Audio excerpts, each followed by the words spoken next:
This is an overview of how you might consider using Slack with your students. This is an example of what I do with my EDT 180 students. I have this particular workspace set up. I have created channels, which anyone is able to do that by clicking on the plus sign right here. I have created community building, pop culture recommendations, and shared presentations. General and random are default channels that are immediately created when you request the workspace. In community building, we share different things such as pet pictures, GIFs, and just different ways for us to maybe engage and find connections with one another. General is a place where I will share links or information related to our discussions in class. Usually after we have discussed a topic, if something comes up, I might find it in the news, or I promise students, oh, I will find that information or that link and I will share it. Then I share it in general. Pop culture recommendations is a channel for us to share what we're listening to, such as music, podcasts, or what we're watching, streaming. And my plan for this is really to have students find ways that they connect and relate to one another. So I try to do a lot of the sharing and, of course, encourage students to do that. These are first year students, so some of them are a little bit more reluctant to do that, but they are definitely coming along and doing that. And I hope that they are finding things that they relate to one another with.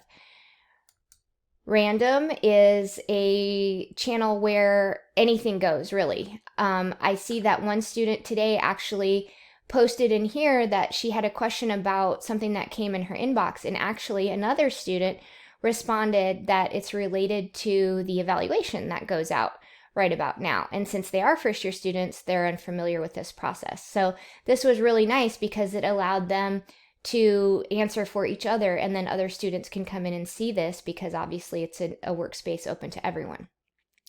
Shared presentations is what I use on a regular basis in class. And this is a place where we will have a presentation in class, a slide deck. I am presenting and we're talking, and sometimes in Canvas as well, I will have an assignment posted, directions posted, and then I will ask students to complete their products and share them in shared presentations.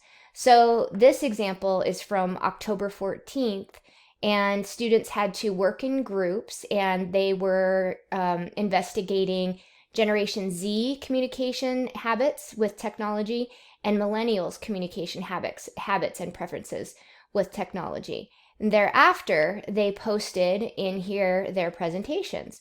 And then you can see that others can react, and it's nice because it's a way for them to be able to connect and see what other people have done. And also it's a way for me to be able to see everything all at once. And what's nice about this as well is if they all put their presentations in one place after we come back together, so they did this in breakout rooms, but after we come back together, then I can click on a presentation and I can then see what they have done, and I can actually show that to the rest of the students.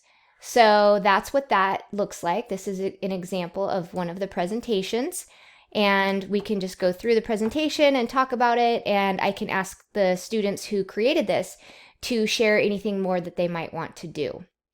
So to see what that looked like in class, in my slide deck, this is what they saw. They saw these instructions, and I had already asked them using this slide to choose their groups, and they used the self-select feature in Zoom, so they could just pick which breakout room they wanted to go to. And then after that, they saw their instructions a little bit more I shared this in Slack as well, so they could see it in breakout rooms. And then this tells them that they need to follow the presentation creation guidelines. This icon I use anytime we have something that's connected to Slack in class, so they'll know that they need to either go to Slack to look at something, or they need to share what they're doing in Slack. And of course, that's the name of the channel, Shared Presentations, so they're aware of that.